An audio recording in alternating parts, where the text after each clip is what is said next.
पुरानी स्कूटी पर army captain Radhika Singh अपनी मां शांति देवी को लेकर घर के लिए जरूरी सामान लेने जा रही थी और उसकी बड़ी बहन अंजलि सिंह इसी शहर की डिस्ट्रिक्ट मजिस्ट्रेट यानी डीएम थी। उसकी मां के चेहरे पर खुशी और गर्व दोनों साफ दिख रहे थे, क्योंकि उसकी मां शांति देवी ने अकेले ही अपनी दोनों बेटियों को पाल पोस कर इस लायक बनाया था और उसकी बड़ी बेटी अंजलि को काम की वजह से घर आने का वक्त कम ही मिलता था। जैसे ही उनकी स्कूटी शहर के बाहरी इलाके की तरफ मुड़ी, आगे सड़क पर एक पुलिस बैरियर लगा हुआ था। जीप के बोनट पर पैर फैलाए, मूंछों पर ताव देता इंस्पेक्टर विक्रम राठौर बैठा था और रोड पर दो हवलदार सुरेश और रमेश लाठियां पटकते हुए आने जाने वालों का चालान काट रहे थे और उनसे जबरदस्ती पैसे वसूल कर रहे थे। उसी वक्त दूर से राधिका सिंह अपनी पुरानी स्कूटी पर अपनी मां शांति देवी को लेकर आ रही थी। जैसे ही उन्होंने बैरियर पार करने की कोशिश की, इंस्पेक्टर विक्रम राठौर ने हाथ उठाकर गरजते हुए जीप के बोनट से उतरा और कहा, ए लड़की, स्कूटी साइड में लगा। कहां भाग रही है? बहुत जल्दी है क्या? राधिका ने शांति से स्कूटी रोकी और उसके चेहरे पर कोई डर नहीं था। बोली, जी साहब, हम घर के लिए जरूरी सामान लेने जा रहे हैं। अगर कागज देखने हैं तो हमारे पास सारे कागज हैं। विक्रम राठौर ने उसकी ओर देखकर ठाका लगाया। ओहो, बड़ी बहादुर बन रही है। और तेरे पीछे ये बुढ़िया कौन है? कहां से आ रही है? एक हवलदार सुरेश हंसते हुए बोला, सर जरूर कोई नाटक कर रही है। चेहरा देखो, बड़ी शरीफ बनने का ड्रामा कर रही है। दूसरे हवलदार रमेश ने और भी भद्दे अंदाज में कहा, सर, इस बुढ़िया और लड़की का तो शक्ल ही देख लो, चोरी चकारी की मास्टर लग रही है। बुढ़िया ये शब्द राधिका के दिल में चुभ गए। उसकी आंखें लाल हो उठी। उसने गहरी सांस लेकर जवाब दिया, जुबान संभाल कर बात कीजिए। ये मेरी मां है। हमारे पास सारे कागज मौजूद हैं। आप सिर्फ अपना काम करिए। किसी के बारे में ऐसे शब्द बोलना ये पुलिस वालों के मुंह से शोभा नहीं देता। इतने में इंस्पेक्टर विक्रम राठौर गुस्से में आग बबूला हो गया और बोला, अबे चुप! तेरी जैसी लड़की हमें बोलना सिखाएगी तू? हमें कानून मत सिखा। हमें अच्छी तरह पता है कौन शरीफ है और कौन नहीं। निकाल कागज। राधिका ने स्कूटी की डिग्गी से लाइसेंस और कागज निकालकर इंस्पेक्टर विक्रम राठौर को दिए। विक्रम राठौर ने कागजों को बिना देखे हवा में उछाल दिया और गुर्राया, अबे मूर्ख लड़की, हमें उल्लू बना रही है। नकली कागज दिखाकर सोच रही है कि ऐसे ही निकल जाएगी। हमसे चालाकी कर रही है।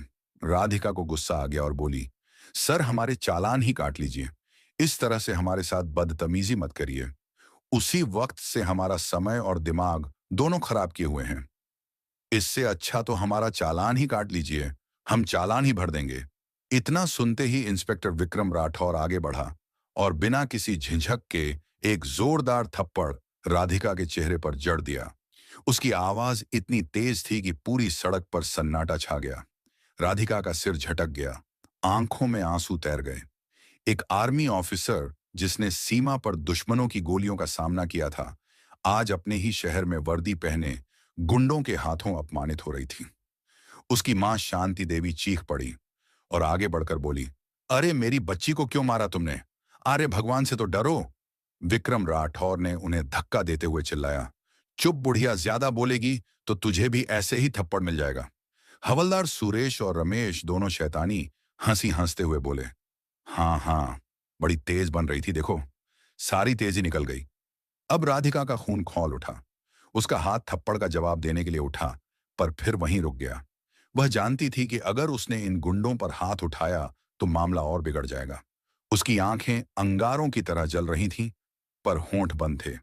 इंस्पेक्टर विक्रम राठौर चिल्लाते हुए बोला, इन दोनों को गाड़ी के अंदर ठूंसो और ले चलो थाने। वहां हम बताएंगे कि पुलिस की पावर क्या होती है। गुंडों की तरह तीनों पुलिसकर्मी उन्हें धक्के देकर जीप में ठूंसने लगे। सड़क पर तमाशा देखने वालों की भीड़ जमा हो गई थी। कुछ लोग मोबाइल निकालकर वीडियो बना रहे थे, पर किसी की हिम्मत नहीं हुई कि आगे बढ़कर बोल सके।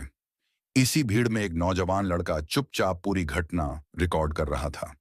उसे अंदाजा भी नहीं था कि उसका यह वीडियो आने वाले वक्त में पुलिस की गुंडागर्दी के खिलाफ तूफान खड़ा करने वाला है। जीप में राधिका अपनी मां को सीने से लगाए बैठी थी। शांति देवी रो रही थी और बेटी के चेहरे पर पड़े थप्पड़ के निशान देखकर सिसक रही थी। राधिका की आंखें आसमान की तरफ टिक गईं। चेहरे पर खामोशी थी, लेकिन दिल में एक आग जल चुकी थी। वह जानती थी यह अपमान वह चुपचाप नहीं सहने वाली। थाने पहुंचते ही विक्रम राठौर मूंछों पर ताव देता हुआ गरजा, अबे हवालत में ठूंस दो इन दोनों को। सुबह तक सारी अकड़ निकाल देंगे, फिर देखेंगे इनकी औकात। हवलदार सुरेश और रमेश ने धक्के मारकर मां बेटी को एक बदबूदार कोठरी में बंद कर दिया। दरवाजा बंद होते ही कोठरी की दीवारों में उनकी सिसकियों की गूंज गूंजने लगी। लेकिन इन पुलिस वालों को इस बात का पता नहीं था कि बाहर एक ऐसा तूफान था जिसकी कान में थोड़ी सी भी भनक लग गई तो उसके चपेट में थाने समेत इनकी पूरी जिंदगी को तबाह कर देने वाली थी। उसकी मां शांति देवी ने रोते हुए कहा, बिटिया ये लोग हमें कहां बंद कर दिए, अब क्या होगा। राधिका ने अपनी मां को गले से लगा लिया। उसकी अपनी आंखों में भी आंसू थे, लेकिन आवाज में फौलाद जैसी मजबूती थी। मां तुम चिंता मत करो, मैं हूं ना, बस थोड़ी देर की बात है, सब ठीक हो जाएगा। थाने में एक चाय वाला लड़का जो अक्सर डीएम ऑफिस भी चाय देने जाता था, उसने राधिका को पहचान लिया। वह कांप गया, अरे ये तो आर्मी वाली मैडम है, डीएम साहिबा की छोटी बहन। लेकिन इंस्पेक्टर के खौफ से वह कुछ बोल नहीं पाया और चुपचाप वहां से खिसक गया। थोड़ी देर बाद एक सब इंस्पेक्टर शराब के नशे में धुत होकर हवालत के पास आया। हाथ में बोतल लहराते हुए बोला, अबे कौन हो तुम दोनों, बड़ी वीआईपी बनी फिरती हो, बताती क्यों नहीं अपना असली नाम। राधिका ने उसकी तरफ नफरत से देखा पर कुछ बोली नहीं। वह शराबी दरोगा भी कुछ और उल्टा सीधा बकता हुआ चला गया। धीरे धीरे रात गहराने लगी। हवालत के अंदर मच्छरों की भिनभिनाहट, सीलन की बदबू और घुटन बढ़ती जा रही थी। शांति देवी को अस्थमा की शिकायत थी। उस घुटन भरे माहौल में उनका दम घुटने लगा। वह जोर जोर से खांसने लगी। राधिका घबरा गई। उसने दरवाजा पीटना शुरू कर दिया। कोई है, दरवाजा खोलो, मेरी मां की तबीयत खराब हो रही है, प्लीज किसी डॉक्टर को बुलाए। उसने बार बार आवाज दी, लेकिन उसकी आवाज थाने के शोर में दबकर रह गई। बाहर से एक सिपाही की आवाज आई, अबे चुपचाप पड़ी रह, ड्रामा मत कर, सुबह से पहले कोई दरवाजा नहीं खुलेगा।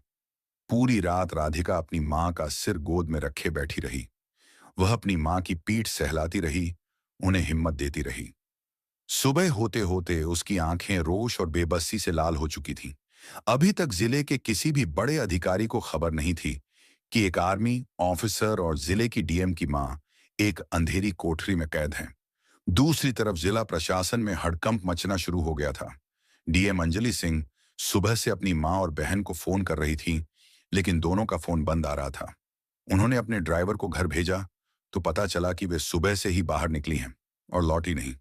अंजलि का दिल किसी अनहोनी की आशंका से बैठने लगा। तभी सोशल मीडिया पर वह वीडियो किसी ने पोस्ट कर दिया। पुलिस की गुंडागर्दी मां बेटी को सरेआम बीच रास्ते पर बदसलूकी की और जीप में डाला। वीडियो आग की तरह फैलने लगा। लोग पुलिस के खिलाफ गुस्से भरे कमेंट्स कर रहे थे। यही वीडियो व्हाट्सएप ग्रुप्स के जरिए घूमता हुआ डीएम अंजलि सिंह के पीए के पास पहुंचा। उसने वीडियो देखा और उसके पैरों तले जमीन खिसक गई। उसने कांपते हाथों से डीएम मैडम के केबिन का दरवाजा खटखटाया। अंजलि उस वक्त एक जरूरी मीटिंग में थी। उसने इशारे से पीए को रुकने को कहा, लेकिन पीए की आंखों में जो घबराहट थी उसे देखकर अंजलि ने मीटिंग रोक दी और उसके पास वाले कमरे में गई और बोली, क्या बात है विकास, सब ठीक तो है। विकास ने लड़खड़ाती आवाज में कहा, मैडम एक वीडियो है। अंजलि ने फोन हाथ में लिया और वीडियो प्ले किया। जैसे जैसे वीडियो आगे बढ़ा, अंजलि के चेहरे का रंग बदलने लगा। उसकी शांत आंखों में पहले हैरानी, फिर गुस्सा और फिर एक भयानक तूफान उभर आया। जब उसने इंस्पेक्टर विक्रम राठौर को अपनी फौजी बहन राधिका के गाल पर थप्पड़ मारते देखा तो उसके हाथ कांपने लगे। फोन उसके हाथ से छूटते छूटते बचा। उसकी मां, उसकी प्यारी मां, जिसे उसने कभी ऊंची आवाज में बात तक नहीं की थी, सड़क पर गिड़गिड़ा रही थी। और उसकी छोटी बहन, उसकी लाडली राधिका, जो देश की शान थी, आज सड़क पर बेबस खड़ी थी। अंजलि की आंखों में आंसू भर आए, लेकिन उसने फौरन खुद को संभाला। वह एक डीएम थी। उसे इस वक्त भावनाओं में बहने का कोई हक नहीं था। उसके अंदर की बेटी और बहन तड़प रही थी, लेकिन उसके अंदर का अफसर जाग चुका था। उसने अपने दांत भींच लिए। उसकी सांसें तेज हो गई थीं। उसने मीटिंग में मौजूद अफसरों से कहा, यह मीटिंग यहीं खत्म होती है, आप सब जा सकते हैं। सबके जाने के बाद उसने अपने पीए से कहा, विकास, पता लगाओ ये किस थाने का मामला है और मेरी माँ और बहन इस वक्त कहाँ हैं। मुझे हर एक मिनट की रिपोर्ट चाहिए। उसकी आवाज में जो ठंडक और गुस्सा था, उसे सुनकर पीए की रूह कांप गई। वह समझ गया था कि आज शहर में एक ऐसा तूफान आने वाला है जो कई लोगों की वर्दियां और कुर्सियां उड़ा कर ले जाएगा। अंजलि अपनी कुर्सी पर बैठ गई और सोचने लगी, मेरी माँ जिसने हमें पालने के लिए अपनी पूरी जिंदगी लगा दी, और मेरी बहन जो देश के लिए जान हथेली पर लेकर घूमती है, उनके साथ यह सुलूक। आज इस शहर की डीएम होने का असली मतलब मैं इन वर्दी वाले गुंडों को बताऊंगी। आज इंसाफ होगा, और ऐसा होगा कि उनकी आने वाली नस्लें भी याद रखेंगी। थाने के भीतर रात किसी भयानक सपने की तरह गुजरी थी। सुबह की पहली किरण जब हवालात की छोटी सी जाली से छनकर अंदर आई, तो वह अपने साथ कोई उम्मीद नहीं, बल्कि और ज्यादा बेबसी लेकर आई थी। शांति देवी की हालत अब और बिगड़ चुकी थी। उनका सांस लेना मुश्किल हो रहा था और वह लगभग बेहोश थी। राधिका ने उनका सिर अपने घुटनों पर रखा हुआ था। उसकी आंखें सूजकर लाल हो चुकी थीं। रात भर की मिन्नतों के बाद भी किसी ने एक गिलास पानी तक नहीं दिया था। एक सिपाही पास से गुजरा। राधिका ने फिर से हिम्मत जुटाई। भाई साहब, प्लीज एक बार डॉक्टर को बुला दीजिए, मेरी मां की जान खतरे में है। सिपाही ने नफरत भरी नजरों से उसे देखा तो बोला, हम अपराधियों के लिए डॉक्टर नहीं बुलाते, मर जाए तो एक गिनती कम होगी। ये शब्द राधिका के दिल में किसी जहरीले खंजर की तरह उतर गए। उसे लगा जैसे किसी ने उसकी आत्मा पर चोट की हो। फिर भी वह चुप रही। उसकी आंखों में अब आंसू नहीं, बल्कि एक फौजी का ठंडा गुस्सा था जो ज्वालामुखी की तरफ फटने का इंतजार कर रहा था। इसी बीच थाने के बाहर का माहौल बदलने लगा था। वह वायरल वीडियो अब सिर्फ शहर में नहीं, बल्कि पूरे राज्य में फैल चुका था। तमाम सोशल मीडिया प्लेटफॉर्म्स पर लोग लिख रहे थे, क्या यही है सिस्टम का असली चेहरा? अगर ये डीएम की फैमिली है, तो आम आदमी का क्या होता होगा? मीडिया चैनलों को भी खबर लग चुकी थी। रिपोर्टर्स की गाड़ियां थाने के बाहर जमा होने लगी थीं। किसी को अंदर जाने की इजाजत नहीं थी, लेकिन कैमरे लगातार बाहर से हर हरकत को कैद कर रहे थे। थाने का इंस्पेक्टर विक्रम राठौर इस सब से बेखबर अपने ऑफिस में बैठा चाय की चुस्कियां ले रहा था। उसे लग रहा था कि उसने दो आवारा औरतों को सबक सिखाकर बड़ा तीर मारा है। तभी उसका मोबाइल बजा। स्क्रीन पर नाम चमक रहा था, एएसपी साहब। उसने अकड़ कर फोन उठाया। जय हिंद सर। दूसरी तरफ से एएसपी साहब की घबराई हुई और गुस्से से भरी आवाज आई, विक्रम, तुम्हारे थाने में बीती रात कोई खास गिरफ्तारी हुई है क्या? इंस्पेक्टर ने सीना चौड़ा करके कहा। हाँ सर, दो औरतें पकड़ी थीं, स्कूटी पर थीं, अकड़ दिखा रही थीं। शक हुआ तो हवालात में डाल दिया। सुबह तक सारी गर्मी निकल जाएगी। एसपी की आवाज अब दहाड़ में बदल गई। बर्बाद कर दिया तुमने। वह दो औरतें कोई और नहीं, इस जिले की डीएम अंजलि सिंह की मां और उनकी आर्मी ऑफिसर बहन हैं। और वह वीडियो पूरे देश में घूम रहा है। मुख्यमंत्री तक बात पहुंच गई है। तुमने डीएम की फैमिली को हवालात में डाला और उनके साथ बदतमीजी की थप्पड़ मारा। किस अधिकार से? बेवकूफ। इंस्पेक्टर विक्रम राठौर के हाथ से फोन लगभग छूट गया। उसके चेहरे का रंग उड़ गया, जैसे किसी ने उसका सारा खून निचोड़ लिया हो। उसने लड़खड़ाती आवाज में कहा, सर, हमको नहीं पता था। उन्होंने बताया नहीं सर। हमसे गलती हो गई, माफ कर दीजिए सर।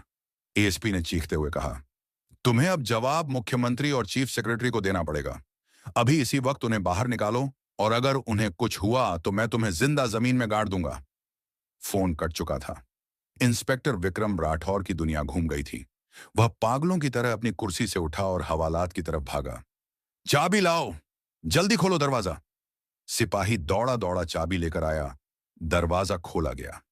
अंदर का मंजर देखकर इंस्पेक्टर की आत्मा कांप गई। राधिका नीचे जमीन पर बैठी थी। उसकी गोद में उसकी मां बेहोश पड़ी थी। इंस्पेक्टर दौड़ते हुए अंदर गया और हाथ जोड़कर गिड़गिड़ाने लगा, मैडम मैडम, हमको माफ कर दीजिए। हमें सच में नहीं पता था कि आप कौन हैं। आपने बताया क्यों नहीं? राधिका ने कोई जवाब नहीं दिया। उसने बस अपनी मां की नब्ज टटोली। वह बहुत धीमी चल रही थी। उसने इंस्पेक्टर की तरफ ऐसी नजरों से देखा कि वह कांप गया। जल्दी एम्बुलेंस बुलाओ। उसकी आवाज में एक फौजी का हुक्म था। इंस्पेक्टर ने कांपते हाथों से मोबाइल निकालकर एम्बुलेंस को फोन किया। 5 मिनट के अंदर एम्बुलेंस थाने पहुंच गई। शांति देवी को स्ट्रेचर पर लिटाया गया। राधिका भी उनके साथ एम्बुलेंस में बैठ गई। जैसे ही वह लोग थाने से बाहर निकले, मीडिया ने उन्हें घेर लिया। कैमरों की फ्लैशर लाइट और सवालों की बौछार शुरू हो गई। मैडम, क्या यह सच है कि आपको पुलिस ने मारा और रात भर हवालात में रखा? क्या आप जानबूझकर अपनी पहचान छिपा रही थीं? क्या आप दोषियों के खिलाफ एक्शन लेंगी? राधिका ने किसी सवाल का जवाब नहीं दिया। उसकी नजरें सिर्फ अपनी मां पर थीं। उसने बस इतना कहा, पहले इन्हें अस्पताल ले चलिए, बाकी बातें बाद में। अस्पताल पहुंचते पहुंचते शांति देवी की हालत और नाजुक हो गई। उन्हें सीधे आईसीयू में भर्ती किया गया।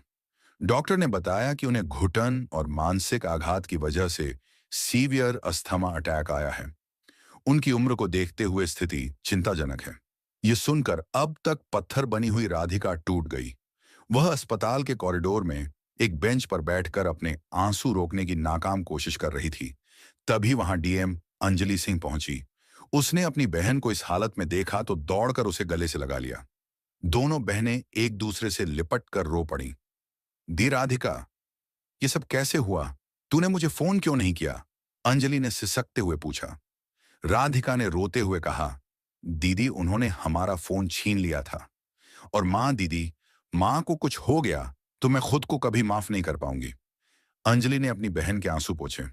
कुछ नहीं होगा मां को, और जिन्होंने ये किया है उन्हें भी अब कुछ नहीं होगा, क्योंकि उनकी जिंदगी की सबसे बड़ी सजा अब शुरू होने वाली है। कुछ देर बाद एएसपी, डीआईजी और जिले के तमाम बड़े अफसर अस्पताल पहुंचे। एसपी ने आगे बढ़कर हाथ जोड़े। मैडम, हम बहुत शर्मिंदा हैं। आपकी पहचान ना जान पाना हमारी बहुत बड़ी भूल थी। हमने इंस्पेक्टर दरोगा और दोनों हवलदारों को तुरंत सस्पेंड कर दिया है। एफआईआर भी दर्ज कर ली गई है। अंजलि ने उनकी तरफ घूमकर देखा। उसकी आंखों में आंसू नहीं, बल्कि लावा दहक रहा था। एसएसपी साहब, ये भूल नहीं, गुनाह है।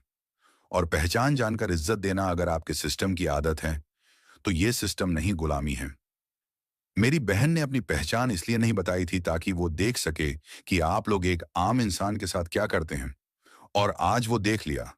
मार पीट, गलत व्यवहार, अपमान और मौत के मुंह में धकेलना। एएसपी ने सिर झुका लिया। हमसे गलती हुई मैडम, हमें माफ कर दीजिए। अंजलि की आवाज और सख्त हो गई। माफी से मेरी मां ठीक नहीं हो जाएंगी। सुधार की बात करते हैं। अब सुधार तब होगा जब आप समझेंगे कि पुलिस की ताकत वर्दी से नहीं, इंसानियत से होती है। तभी डॉक्टर ने आकर बताया कि शांति देवी की हालत अब स्थिर है, लेकिन उन्हें कुछ दिन आईसीयू में ही रखना होगा। ये सुनकर दोनों बहनों ने राहत की सांस ली। उस शाम डीएम ऑफिस में एक स्पेशल प्रेस कॉन्फ्रेंस बुलाई गई। अंजलि खुद मीडिया के सामने आई और बोली, हाँ, ये सच है कि कल रात मेरी माँ और मेरी बहन के साथ पुलिस ने बदसलूकी की। लेकिन ये कहानी सिर्फ मेरी नहीं है। ये इस जिले के हर उस आम नागरिक की कहानी है जो रोज थानों में जिल्लत झेलता है। इसलिए आज मैं सिर्फ उन पुलिस वालों के खिलाफ नहीं, बल्कि इस सड़े हुए सिस्टम के खिलाफ जंग का ऐलान करती हूँ। पूरे जिले की पुलिस को अब इंसानियत और संवेदना की ट्रेनिंग दी जाएगी। हर थाने का औचक निरीक्षण होगा, और जहां भी ऐसी शिकायत मिलेगी सिर्फ सस्पेंशन नहीं, सीधी बर्खास्तगी होगी। पूरा प्रदेश सन्न था। एक डीएम जिसने अपने परिवार के अपमान को पूरे सिस्टम को सुधारने का हथियार बना लिया था। लेकिन कहानी यहीं खत्म नहीं हुई थी। कुछ लोग इस घटना से तिलमिलाए हुए थे। पुलिस महकमे में कुछ ऐसे अफसर थे जिन्हें यह सब एक नाटक लग रहा था। कुछ नेता भी परेशान थे, क्योंकि अगर सिस्टम की पोल खुली तो उनकी पकड़ डीडीडीएच कमजोर हो सकती थी। अगले कुछ दिनों में अंजलि के खिलाफ झूठी शिकायतें, दबाव और ट्रांसफर की अफवाहें फैलने लगीं। क्या अंजलि इन साजिशों के जाल से निकल पाएगी? क्या वो वाकई इस जंग को जीत पाएगी? ये लड़ाई अब सिर्फ एक डीएम की नहीं, बल्कि दो बहनों की थी। एक जो कानून से लड़ रही थी, और दूसरी जो हर मुश्किल में उसके साथ खड़ी थी। अस्पताल के आईसीयू में हल्की नीली रोशनी फैली हुई थी। मशीनों की धीमी बीप बीप की आवाज के बीच शांति देवी लेटी हुई थी। उनके चेहरे पर ऑक्सीजन मास्क था, लेकिन अब उनकी सांसें पहले से स्थिर थीं। उनके पास बैठी अंजलि और राधिका अपनी मां को खामोशी से देख रही थीं। बीते 24 घंटों ने उनकी दुनिया को हिलाकर रख दिया था। एक बेटी जो पूरे जिले की मालिक थी, आज खुद को बेबस महसूस कर रही थी। और दूसरी बेटी जो देश के दुश्मनों से नहीं डरती थी, वो अपनी मां की हालत देखकर अंदर से कांप रही थी। अंजलि का फोन लगातार बज रहा था। मुख्यमंत्री कार्यालय, मुख्य सचिव, मानवाधिकार आयोग, हर बड़ी जगह से कॉल्स आ रहे थे। लेकिन अंजलि ने किसी का फोन नहीं उठाया। उसने अपने पीए को सख्त हिदायत दी थी कि जब तक वो न कहे, कोई भी ऑफिस का काम उस तक न लाया जाए। उधर शहर में एक भूचाल आया हुआ था। वायरल वीडियो और डीएम की प्रेस कॉन्फ्रेंस की खबरें आग की तरह फैल चुकी थीं। लोग सड़कों पर उतर आए थे, हम सब डीएम के साथ हैं, पुलिस की तानाशाही नहीं चलेगी, जैसे नारे गूंज रहे थे। मीडिया चैनलों पर गर्मागर्म बहस चल रही थी। कुछ पत्रकार इसे अंजलि का एक साहसी कदम बता रहे थे, तो कुछ आलोचक इसे सहानुभूति बटोरने का ड्रामा कह रहे थे। अंजलि के विरोधी भी सक्रिय हो गए थे। शहर के एक दबंग विधायक बलवंत राय, जिसकी कई गैर कानूनी गतिविधियों पर इंस्पेक्टर विक्रम राठौर जैसे पुलिस वाले पर्दा डालते थे, ने प्रेस में बयान दिया, यह सब एक सोची समझी नौटंकी है। अफसरशाही अब नाटक करके जनता को बेवकूफ बना रही है। हम गृह मंत्रालय से इसकी उच्च स्तरीय जांच की मांग करेंगे। राजनीतिक गलियारों में यह मामला अब प्रशासनिक से ज्यादा राजनीतिक बनता जा रहा था। राजधानी में एक हाई लेवल मीटिंग बुलाई गई, जिसमें अंजलि के इस कदम पर चर्चा हुई। कुछ बड़े अफसरों ने कहा, अगर हर अफसर ऐसे ही आम जनता बनकर सिस्टम की पोल खोलने लगेगा, तो फिर सिस्टम चलाएगा कौन? लेकिन वहीं कुछ ईमानदार अफसरों ने अंजलि का समर्थन भी किया। अगर डीएम मैडम ने यह कदम ना उठाया होता, तो थानों में चल रही यह अंधेर गर्दी कभी सामने ना आती। इन सब के बीच इंस्पेक्टर विक्रम राठौर, शराबी दरोगा और दोनों हवलदारों को सस्पेंड कर दिया गया था। लेकिन अब साजिशें पर्दे के पीछे से रची जा रही थीं। रात को जब अंजलि अस्पताल से बाहर निकली, तो मीडिया ने उसे घेर लिया। मैडम, क्या आपका ट्रांसफर किया जा रहा है? क्या आपको किसी से धमकी मिल रही है? अंजलि ने रुककर सिर्फ इतना कहा, मुझे न पद की चिंता है, न ट्रांसफर की। अगर मेरे ट्रांसफर से सिस्टम में सुधार होता है, तो मैं 10 बार ट्रांसफर झेलने को तैयार हूं। लेकिन मेरी मां जैसी हर मां को इंसाफ मिलना चाहिए। उस रात अंजलि अपने सरकारी बंगले पर नहीं गई। वह सीधे डिस्ट्रिक्ट कंट्रोल रूम पहुंची। वहां उसने अपनी आईटी टीम को बुलाया और कहा, मुझे जिले के हर थाने की पिछले 6 महीने की शिकायतों की पूरी रिपोर्ट चाहिए। कितनी एफआईआर दर्ज नहीं हुई, कितने मामलों में शिकायत करने वाले को ही डराया धमकाया गया, किस थाने से सबसे ज्यादा मानवाधिकार उल्लंघन की शिकायतें आई हैं। मुझे हर एक डिटेल चाहिए अभी। पूरी टीम काम पर लग गई। सैकड़ों फाइलें और कंप्यूटर डेटा खंगाला जाने लगा। अंजलि ने रात भर खुद बैठकर एक एक रिपोर्ट को पढ़ा। सुबह तक उसकी आंखों के सामने एक खौफनाक तस्वीर थी। उसने 12 ऐसे थाने छांटे जहां पुलिस उत्पीड़न और भ्रष्टाचार के मामले सबसे ज्यादा थे। अगली सुबह 9 बजे जिले के सभी थाना इंचार्जों की एक इमरजेंसी वीडियो कॉन्फ्रेंसिंग मीटिंग बुलाई गई। जब अंजलि स्क्रीन पर आई तो उसकी आंखों में नींद नहीं थी, लेकिन एक अजीब सा तेज था। मैं जानती हूं, आप सब मेरी घटना से हैरान हैं, लेकिन यह मेरा व्यक्तिगत अपमान नहीं था। यह उस सिस्टम का असली चेहरा था जिसे आप सब चलाते हैं। आज से हर थाने को अपनी शिकायतों का रिकॉर्ड पब्लिक करना होगा और हर 15 दिन में हर थाने में जनसुनवाई होगी, जिसमें मैं खुद मौजूद रहूंगी। कुछ थाना इंचार्ज असहज हो गए। एक ने हिम्मत करके कहा, मैडम, इससे तो हमारे कर्मचारियों का मनोबल टूटेगा। अंजलि ने तीखी नजरों से उसे देखा। अगर अन्याय करने से मनोबल बनता है, तो ऐसे मनोबल को तोड़ना ही बेहतर है। उसने एक और निर्देश जारी किया, हर थाने के सीसीटीवी कैमरों की लाइव फीड अब से सीधे डीएम ऑफिस और एसपी ऑफिस से जोड़ी जाएगी। कोई भी शिकायतकर्ता थाने में कब आया और कब गया, इसका टाइम रिकॉर्ड होगा। अगर किसी भी व्यक्ति को बिना ठोस कारण के 1 घंटे से ज्यादा थाने में बिठाया गया, तो संबंधित अफसर पर सीधी कार्रवाई होगी। यह एक प्रशासनिक क्रांति की शुरुआत थी। पूरे राज्य में इसकी गूंज सुनाई देने लगी। लेकिन जैसा होता है, सुधार के रास्ते कभी आसान नहीं होते। राजधानी से एक आदेश आया, डीएम अंजलि सिंह का तत्काल प्रभाव से ट्रांसफर किया जाता है। कारण बताया गया, डीएम की व्यक्तिगत गतिविधियों ने प्रशासन की छवि को नुकसान पहुंचाया है। यह खबर जैसे ही बाहर आई, जिले में हंगामा मच गया। लोग सड़कों पर उतर आए। व्यापारी, शिक्षक, छात्र, किसान, हर कोई अंजलि के समर्थन में खड़ा हो गया। ट्रांसफर नहीं, सम्मान दो के नारे गूंजने लगे। सोशल मीडिया पर #BRM का दम ट्रेंड करने लगा। इसी बीच अस्पताल से खबर आई कि शांति देवी की तबीयत में सुधार है और उन्हें होश आ गया है। अंजलि और राधिका तुरंत मां के पास पहुंची। शांति देवी ने कमजोर आवाज में कहा, बिटिया, मुझे तो लगा था तुम लोग डर जाओगे, लेकिन तुम तो इन सब से लड़ गई। अंजलि ने मां का हाथ थाम लिया। मां, यह लड़ाई सिर्फ हमारी नहीं है, यह देश की हर मां और बेटी की है। अब सवाल यह था कि क्या जनता का यह समर्थन सरकार के फैसले को बदल पाएगा, या अंजलि को इस जंग की कीमत अपना पद खोकर चुकानी पड़ेगी। सुबह के 8 बज चुके थे। अस्पताल के कमरे में शांति देवी अब पहले से बेहतर महसूस कर रही थीं। उनके सामने टेबल पर यहां वाक्यों को ठीक किया गया है, पर रखे अखबारों की सुर्खियों में उनकी बेटियों की ही कहानी थी। लेकिन अंजलि के हाथ में जो कागज था, वो किसी अखबार की कटिंग नहीं, बल्कि उसके ट्रांसफर ऑर्डर की कॉपी थी। श्रीमान जिला अधिकारी को तत्काल प्रभाव से स्थानांतरित किया जाता है। नीचे मुख्यमंत्री कार्यालय की मोहर थी। अंजलि ने उस कागज को देखा। उसके चेहरे पर ना उदासी थी ना गुस्सा। वो जानती थी कि सत्ता को आईना दिखाने की एक कीमत होती है, लेकिन जो कीमत उसकी मां और बहन ने चुकाई थी, उसके आगे ये ट्रांसफर ऑर्डर कुछ भी नहीं था। तभी उसका फोन बजा। कॉल मुख्यमंत्री के सचिवालय से था। मैडम, आपको राजधानी बुलाया गया है। मुख्यमंत्री जी आपसे खुद बात करना चाहते हैं। अंजलि ने सहजता से जवाब दिया। मैं अस्पताल से सीधा निकल रही हूं, दोपहर तक पहुंच जाऊंगी। शांति देवी ने सब सुन लिया था।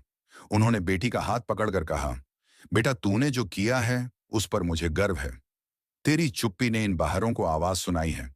चाहे तू कहीं भी रहे, बस न्याय के लिए ऐसे ही खड़ी रहना। अंजलि ने मां के पैर छुए और राजधानी के लिए निकल पड़ी। रास्ते भर उसकी आंखों के सामने वही मंजर घूम रहा था। हवलदार का उठता हुआ हाथ, मां की चीख और हवालात का वह अंधेरा। राजधानी पहुंचते ही उसे मुख्यमंत्री सचिवालय ले जाया गया। मुख्यमंत्री एक अनुभवी नेता थे। उन्होंने अंजलि को देखते ही कहा, आपने जो किया वह असाधारण है, लेकिन आपके कदम ने 2 चुनौतियां खड़ी कर दी हैं। एक तरफ जनता का विश्वास आप पर बढ़ा है, तो दूसरी तरफ पूरी पुलिस फोर्स में खलबली मची हुई है। मैं बस चाहता हूं कि आप एक बार पब्लिक में यह कहें कि आपका मकसद किसी को नीचा दिखाना नहीं, बल्कि सिस्टम में सुधार लाना था। अंजलि ने शांत स्वर में कहा, सर, मैं ये बात पहले भी कह चुकी हूं। मेरा कदम किसी को शर्मिंदा करने के लिए नहीं, बल्कि सच्चाई को सामने लाने के लिए था। अगर आप चाहें तो मैं फिर से जनता को संबोधित करने के लिए तैयार हूं। मुख्यमंत्री बोले, बहुत अच्छा। आज शाम को ही एक प्रेस कॉन्फ्रेंस रखी गई है, और हां, आपके ट्रांसफर पर भी हम दोबारा विचार कर रहे हैं। शाम को शहर के सबसे बड़े सभागार में हजारों की भीड़ थी। मीडिया मंत्री, अफसर और आम जनता, हर कोई वहां मौजूद था। मंच पर अंजलि अकेली खड़ी थी। उसने माइक उठाया और बोलना शुरू किया। मैं कोई हीरो नहीं हूं, मैं बस एक अफसर हूं जो खुद से एक सवाल करती है, क्या मैं वही कर रही हूं जिसकी उम्मीद संविधान ने मुझसे की है। उस एक घटना ने मेरी आंखें खोल दी। मैं मानती हूं कि पुलिस हमारे समाज की रीढ़ है, लेकिन जब रीढ़ में ही भ्रष्टाचार, अहंकार और हिंसा का कीड़ा लग जाए, तो पूरा समाज अपाहिज हो जाता है। मेरा मकसद किसी को बदनाम करना नहीं, बल्कि सुधार लाना था। आज मैं आप सबसे वादा करती हूं, चाहे मुझे देश के किसी भी कोने में भेज दिया जाए, मेरी लड़ाई हमेशा न्याय के लिए होगी। मैं पद के लिए नहीं, अपने उसूलों के लिए खड़ी हूं। तालियों की गड़गड़ाहट से पूरा हॉल गूंज उठा। मंच से उतरने के बाद मुख्यमंत्री खुद मंच पर आए और घोषणा की, हम डीएम साहिबा का ट्रांसफर रद्द करते हैं और साथ ही पूरे राज्य में मानव सम्मान प्राणी अभियान की शुरुआत करते हैं, जिसके तहत हर थाने में मानवीय व्यवहार को अनिवार्य किया जाएगा। और इस अभियान की प्रमुख होंगी खुद डीएम अंजलि सिंह। भीड़ में से एक नौजवान चिल्लाया, अब सिस्टम बदलेगा। उस रात जब अंजलि और राधिका अपनी मां के पास अस्पताल लौटी, तो शांति देवी की आंखों में गर्व के आंसू थे। उन्होंने अपनी दोनों बेटियों का हाथ थामा और कहा, एक देश की रक्षा करती है और दूसरी जिले को संभालती है, और जब दोनों साथ खड़ी हो जाती हैं, तो अन्याय की कोई औकात नहीं रहती। अगले दिन से अंजलि ने अपने मिशन की शुरुआत कर दी। वह बिना किसी तामझाम के थानों का दौरा करने लगी। 1 महीने के भीतर जिले की तस्वीर बदलने लगी थी। थानों में अब डर नहीं, बल्कि सम्मान का माहौल था।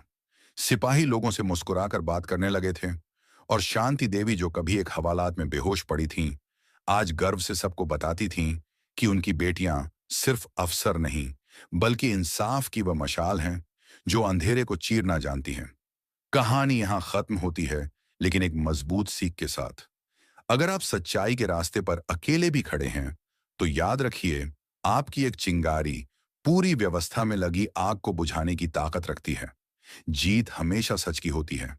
अगर आपको यह कहानी पसंद आई हो, तो इसे लाइक करें और ज्यादा से ज्यादा लोगों तक शेयर करें। कमेंट करके बताएं कि आपको अंजलि और राधिका का कौन सा कदम सबसे अच्छा लगा, और हमारे चैनल को सब्सक्राइब करना ना भूलें, क्योंकि हम आपके लिए ऐसी ही प्रेरणादायक कहानियां लाते रहेंगे। तो दोस्तों, यह कहानी केवल मनोरंजन और शिक्षा के उद्देश्य से बनाई गई है। इसमें दिखाए गए सभी पात्र, घटनाएं और संवाद काल्पनिक हैं। किसी भी वास्तविक व्यक्ति, संस्था या घटना से इनका कोई संबंध नहीं है। कृपया इसे केवल कहानी के रूप में देखें और इसका आनंद लें। हम किसी की भावनाओं को ठेस पहुंचाना नहीं चाहते।